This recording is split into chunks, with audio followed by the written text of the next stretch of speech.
1 Peter chapter 5.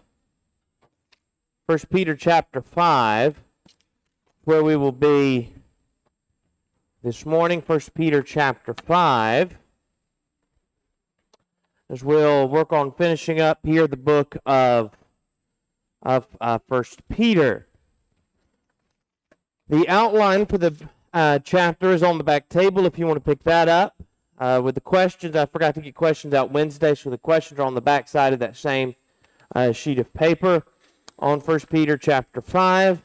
And then I'll try to get some questions done here either tonight for 2 Peter or on Wednesday, depending on how far we get in our study this morning.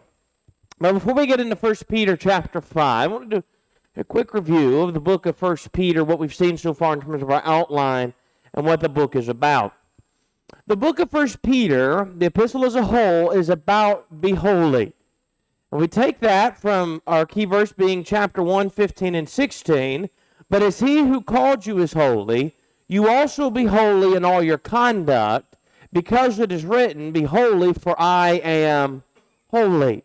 And that's really what the message of the book is all about. And so chapter 1, there's the call to be holy.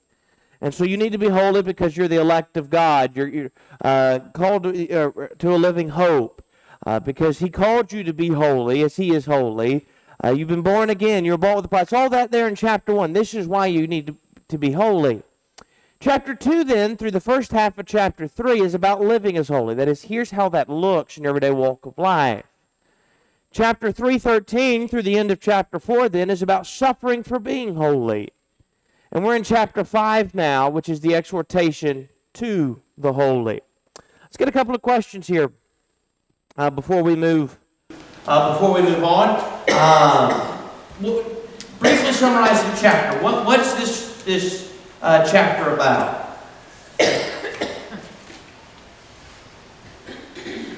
What are the main things we sort of see in this chapter?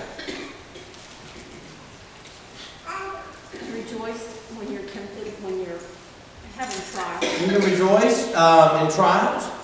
I think this chapter, I'll go ahead and ask the second question, sort of combine these two. The main theme of the chapter, this chapter is a closing chapter, and a lot of closing chapters, and this one as well, are closing with exhortations. And that's what 1 Peter 5 is doing. It's the same theme we're giving to it, is the same name we gave it in our outline. This is exhortations to the holy. This is how you need to be, some exhortations to live as holy. So you've got exhortations to elders in 1-4, and then really exhortations to all in 5-11. 12, 13, and 14 are just the normal sort of closing remarks. What's the key verse of the chapter? I think the key verse here, it's listed at the top of the outline if you picked one up. I think it's verse 1. The elders who are among you, I exhort. Now, particularly verse 1, he's talking about exhorting elders, but really this whole chapter is about exhorting. And so verse 5 of chapter 5, then, likewise, you younger people, submit to your elders. Yes, all of you be submissive to one another, be clothed with humility, for God resists the proud, but gives grace to the humble. And so then from then on, it's exhortations to all. But I think verse 1 just sort of sets us up. We're talking about some exhortations. As we get into these exhortations, it's 1-4 is exhortations to elders. Let's go to question 4. What are elders, shepherds or elders to do? Verse 2. Feed the flock, shepherd the flock, tend the flock, care for the flock. We'll talk more about what that is in a minute. That's the various ways it's translated. So verses 1 through verse 3a is about shepherd the flock of God. Verse 1 beginning. The elders who are among you I exhort, I who am a fellow elder and a witness of the suffering of Christ, and also a partaker of the glory that will be revealed. Shepherd the flock of God which is among you, serving as overseers, not by compulsion but willingly, not for dishonest gain but eagerly, not as being lords over those entrusted to you. And we'll finish out verse 3 here in a minute. But as we get into this chapter and his exhortations here to elders, he begins by pointing out to them in verse 1, I exhort you, I who am a fellow elder and a witness to the sufferings of Christ. A couple of things to note about Peter. We're already aware that Peter is married. That was brought up back in the Gospels, right? Jesus healed his mother-in-law. If he had a mother-in-law, we conclude he was married. We know that Paul later on talks about that he, like Cephas or Peter, had the right to take along a believing wife, 1 Corinthians chapter 9. We now know, according to this, that Peter had kids, and those kids were faithful. How do we conclude that? He was an elder, and the qualifications of elders of 1 Timothy chapter 3 and Titus chapter 1 is that they have children who are faithful. And so Peter now is serving as an elder in the Lord's church. He does mention as well that he's a witness of the suffering of Christ and a partaker of the glory which will be revealed. Verse 2 now, shepherd the flock of God. That's how most modern translations translate that. The King James Version translates that, feed the flock of God. The American Standard Version says, tend the flock of God. The New Living Translation, not as accurate a translation, more a paraphrase, kind of mixed between a paraphrase and a thought-for-thought translation, but sometimes I think it gets a good idea. Says that idea is you care for the flock of God. I think that does kind of capture the thought here, part of the thought at least. When you think about a shepherd, which is another term here used for elders, to be elders, or they're shepherds of the flock of God, think about what the job of a shepherd is. And so that if feed or care or tend are a part of that, but shepherd, what this word means, is more all-encompassing, because the job of a shepherd was not just feed the flock, right? A shepherd had to lead the flock where they were going. Psalm 23 talks about us and the Lord being our shepherd. And I know there was a book written several years ago by a man that actually was a shepherd, talking about paralleling Psalm 23 and what it means for us following the Lord as to how it is with actually tending for sheep. And he talked about the fact that sheep are led, right? And so if you just left sheep alone in the field, they sometimes would just sort of feed on the same area of grass even when it was gone, and the job of a shepherd is to lead them where there is more to eat. The job of an elder is to make sure that the flock is fed, make sure they're getting the kind of preaching and teaching that they need that's going to make them grow. And so there's feeding. There's tending for and caring for the flock when there are things that happen to encourage those who are part of the flock, those part of the congregation. They need to show that care and tending to them. Part of that sometimes requires, in tending to the flock, requires practicing discipline when there's one that's wandered off so that others do not follow. So the idea of shepherd is more encompassing of all the ideas that are included here in feeding, tending, and caring for the flock of God. Verse 2, shepherd the flock of God which is among you. The job of elders is to not shepherd the flock somewhere else, but shepherd the flock among them, serving as overseers. They're exercising oversight over the congregation that they are overseers of, right? The elders here can't exercise oversight of another congregation. The elders of another congregation can't exercise oversight here. Elders are to exercise oversight of the flock among them. Not by compulsion, but willingly, not for dishonest gain, but eagerly. And so the idea not under compulsion, but willingly, you're not appointing a man as an elder and dragging him kicking and screaming, saying, we're going to appoint you as an elder, even if you don't want to be. There's a willingness to serve and a willingness to shepherd the flock.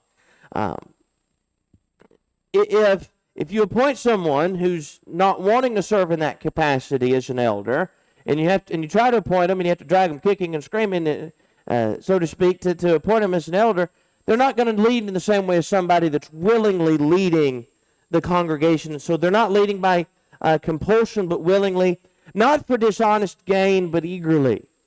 We saw this in 1 Timothy chapter 5. Can an elder be supported financially for the work they do? According to 1 Timothy chapter 5, they can, Because remember the phrase, the laborer is worthy of his wages, and he quotes from the Old Testament. Not to muzzle the ox while it treads the grain. You know where he was giving those quotes in the context of? Elders who are worthy of double honor. That word honor doesn't just mean respect. The word honor actually carries with it the idea of some financial. Remember in Mark chapter 7 that Jesus rebuked the Pharisees for not honoring their parents, and that for saying to their parents, whatever I would have given to you is Corban. That is, it's a gift for God. And that word honor there, as well as in 1 Timothy chapter 5, is that idea of something more, including something financial and not just respect. They're due respect for the office they hold and the job they do as overseers, but also there can be a financial gain. But they're not doing that for dishonest gain. They're not doing it trying to get gain. They're doing so eagerly. They're willing to lead. They want to lead and help others get to heaven. Yes. Was there a condition on that where they had to labor in the word also, though?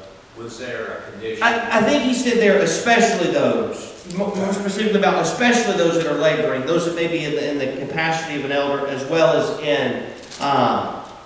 in preaching the gospel. The elders who will be counted worthy of double honor, especially those who labor in word and doctrine. So they can receive support for serving, but especially make sure those that are laboring in the word, serving as elders, but also laboring in the word and doctrine are supported as well. I think it's verse 16 of 1 Timothy, or verse 17 of 1 Timothy chapter 5. Verse 3 now. Not as being lords over those entrusted to you, or not lording it over those entrusted to you, the Christian Standard, Holman Christian Standard, and New International Version would translate it. They're not leading as if, hey, guess what, I get to be the leader and you're not. That's not the attitude of leading willingly and eagerly, but instead, going to the next point here, verse 3b, they're to be an example. But being examples to the flock. When you're talking about elders, not only are they serving as overseers, they set an example for the flock. Because you go back to 1 Timothy chapter 3 and Titus chapter 1, the vast majority, we talk about qualifications, the vast majority of qualifications of elders are qualifications of being a Christian. Obviously, there are exceptions to that, right? You don't have to be married to be a Christian. You don't have to have children to be a Christian. Their children may not be faithful, but they can be a Christian. But those are qualifications to serve as an elder. But a lot of those other qualifications given are just qualifications of being a good Christian. If a man meets those qualifications and is serving as an overseer, an elder, they set an example to others to look to. Remember in 1 Corinthians chapter 11 and in verse 1, Paul said, imitate me as I imitate Christ. Philippians 3:17, talking about following him as an example, and those who said it, who so walk according to the pattern. Elders set an example. So there's two sides of that. You can look to elders as an example. When they're the kind of people they need to be serving as elders, and they meet those qualifications, qualified men are serving as elders, they set you an example. Furthermore, for those that serve as elders or desire to serve as elders, others are going to look to you as an example, and that tells you that you need to make sure you're setting the right example. Yes?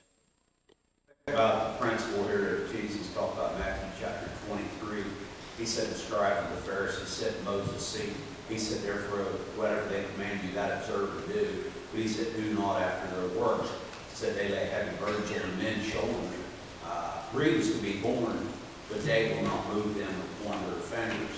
So there was the religious leaders at that time.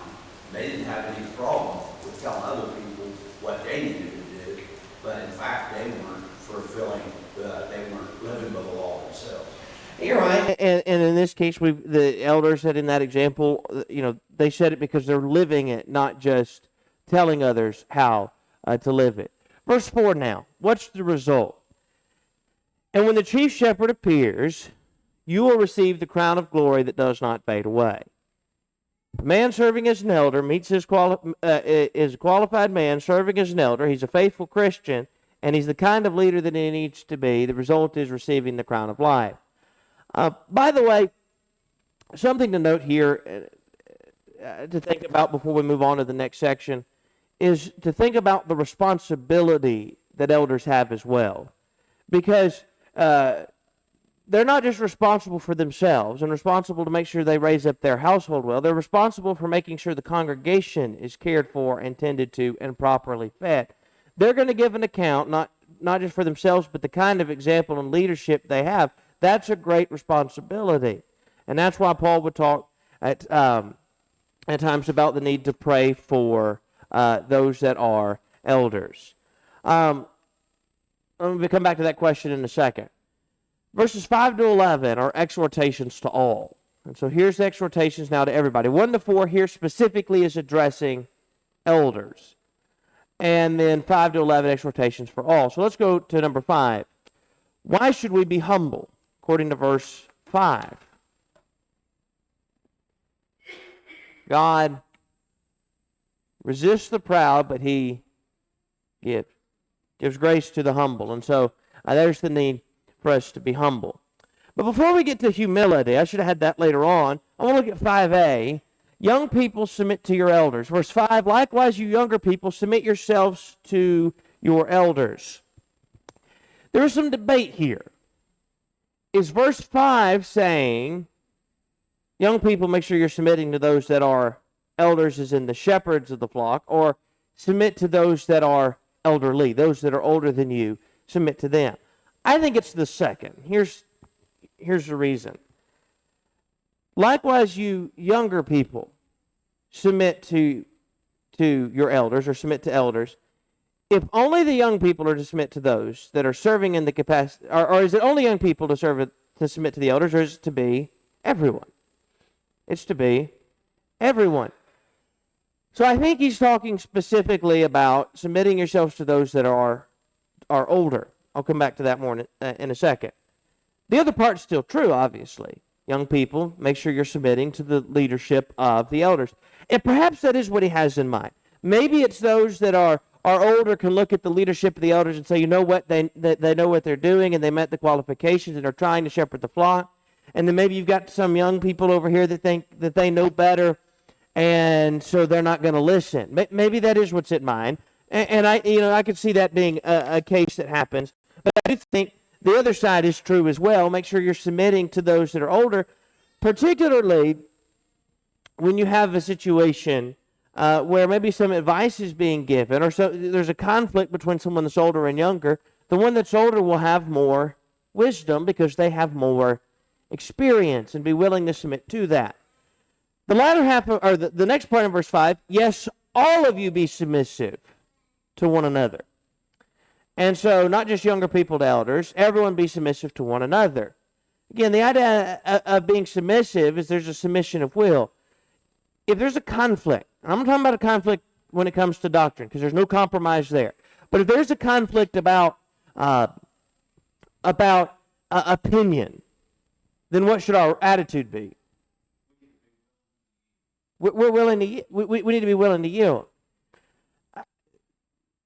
When you have a situation where there's a conflict, and the conflict continues to grow, when I'm talking about when we have matters of opinion, again, when there's matters of doctrine, that's a different matter entirely. But matters of an opinion, and those things begin to fester and build. You know why? Because one person on one side is being hard-headed and saying, I'm not willing to yield, and the person on the other side is going to be hard-headed and say, I'm not willing to yield. Neither one's willing to give, and nobody's willing to submit, that is, submit what they want to the other and say, you know what? This may be what I want, but I'm willing to submit that to you for the sake of our relationship, and maybe for the sake of the church. You may have the church say, I'm going to do it for the sake of the church when there's a conflict of a matter of opinion. That's needed in the marriage relationship. Husbands and wives will have different opinions. Somebody's got to give, right? And so there's a need to have this attitude of submission, and then that's when you can resolve conflict versus allowing it to grow. Yes?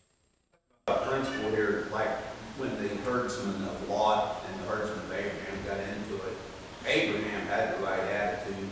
He said, you go this way and I'll go the other way, or you go the other way and I'll go this way, or whatever. And Lot was actually selfish there because he saw the fertile plains, and he was thinking about what was best for Lot. Okay, fast forward, we would have all rather been in Abraham's position after all that played out than what we would have Lot's situation. So this principle, I believe, even comes out, even back as far, probably even predated that. That's one incident came where a man of God yielded to somebody else, and it worked out just fine for him. You're right, and that's a good example there of the need for that attitude of submission, and Abraham setting that example. We have other examples, even as well throughout scriptures of the need for of showing that submission. Let's go to the latter half of verse 5 now, through verse 6. Be humble. But the need to be humble, I think, goes back to the first part, and that is, if you're going to submit, that requires a degree of humility. So let's start at the beginning of verse 5. Likewise, you younger people, submit yourselves to your elders. Yes, all of you be submissive to one another and be clothed with humility, for God resists the proud but gives grace to the humble. Therefore, humble yourselves under the mighty hand of God, that he may exalt you in due time. So, if you're going to be submissive to one another, you've got to be clothed with humility. No better example of that than Jesus. When I think about this passage, when I think about passages like Philippians chapter 2, I think about his response in a number of cases. I think about Jesus in John 13, when Jesus washed the disciples' feet, a job for the lowliest of servants. And yet, Jesus did it to set an example of an attitude of service. Excuse me. Jesus just sets an example there of humility. There are other examples of humility throughout the scriptures as well. But we've got to be clothed with humility, for God resists the proud but gives grace to the humble. That's Proverbs 3:34 is what that passage is referenced to. So God resists those that are proud. He gives grace to the humble. I think about Nebuchadnezzar in the book of Daniel. Remember when Nebuchadnezzar was lifted up, look at what I've built. Look at my kingdom. And then God humbled him. After he was humbled, he came back and learned the Most High rules in the kingdoms of men. And so we need to be humble because God resists the proud but gives grace to the humble. Therefore, verse 6, humble yourselves under the mighty hand of God. There's a need for humility in our relationship to one another in order to be submissive as we need to be, verse 5. But there's a need for humility in our relationship with God. If we're not humble in our relationship with God, if we don't humble ourselves under the mighty hand of God, then we may begin to question what God says. Right? We begin to question why God does things a certain way and begin to think that we know better. There is no... You watch on television, maybe you've met someone, and you think about how arrogant they may seem. There's nothing more arrogant than thinking we know better than God. So we've got to humble ourselves, therefore, under his hand. And the result then is that we're exalted in due time. Yes? Another example comes to mind, the two men that went up to pray, the one a public and the other that was a Pharisee, I believe it said. And they laid out their prayer before God. And the one man beat on his chest when he looked up and said, God, be merciful to me, a sinner. The other man was on his list to God, how great he, the man himself, was. You know what I mean? And actually put down the other man. And it says one of those two went away justified. So that tells us right there, without this proper humility, we're not even going to be justified before God. There's the pride thing, there's the humble thing. Both of those attributes coming out in those men. Absolutely. You're right. That's another good example there of that need for humility, and what we see the difference when we are humble versus being lifted up with pride.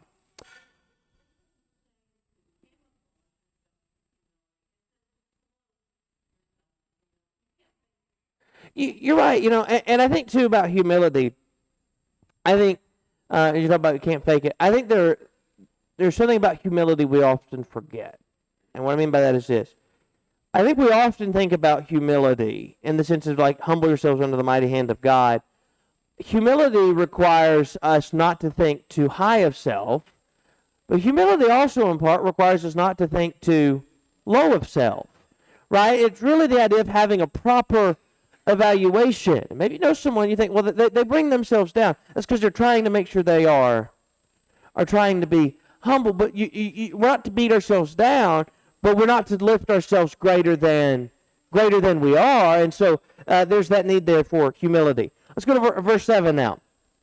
Verse 7, what should we do with our cares or anxieties? Verse 7. Cast them on God. So verse 7, cast all your care on him, for he cares for you.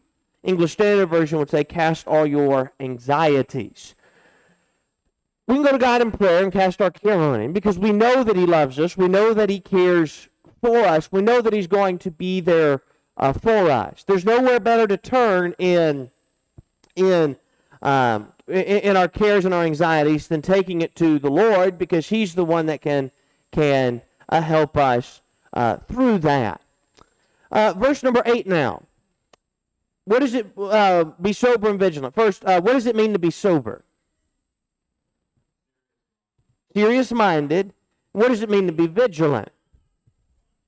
Be watchful. So be sober, be vigilant. Your adversary, the devil, walks about like a roaring lion, seeking someone whom he may devour. In that idea of sober, ESV, sober-minded. Holman Christian Standard uses the word serious.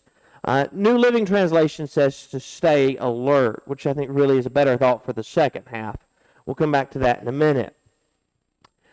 But as you think about the idea of being sober, we often use it in the context in society today of being free from alcohol, right? Being free from intoxicants. Well, when you think about sober and how it talks about, obviously that's part of being sober, but being sober, I think, really is being serious-minded, being clear-headed in the way that we're thinking, right? We talked some about that last week, by the way. Go back to chapter 4. Well, time's getting away from us. We won't have time to finish. Let's go back to chapter 4 for a minute here. But the end of all things is at hand. Excuse me. But the end of all things is at hand. Therefore, be serious and watchful in prayer. That word serious, some translations use the phrase to be sober. In that text for serious. That's why I think the Holman Christian, by the way, with this text here, uses the word serious. As you think about the idea of being sober or sober-minded, it's that same idea here that occurred in chapter 4 about how we need to be in prayer. The second term, again, is to be vigilant. The English Standard and Legacy Standard use the phrase watchful. The New American Standard uses the word alert. The New Living Translation, again, not really a translation, it's closer to a paraphrase. Sometimes, though, it captures the thought well. It says, watch out for your great enemy.